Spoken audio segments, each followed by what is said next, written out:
Les négociations, on a coutume de dire ici que bien souvent, on ne voit pas très bien à quoi elles riment, puisque la Russie n'a aucune envie et peut-être aucun intérêt à stopper cette guerre, puisque elle-même le reconnaît presque officiellement.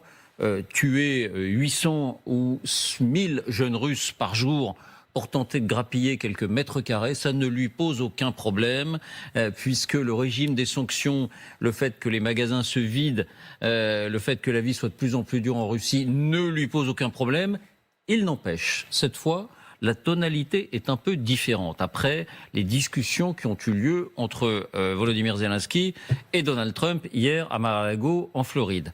Et on entend une petite musique un peu différente cette fois, comme si, et vous l'avez mentionné d'une certaine manière, comme si l'ébauche d'un compromis, ça n'est pas encore un accord, il reste des points à régler, mais les avancées en tout cas qui ont été notées hier rendaient possible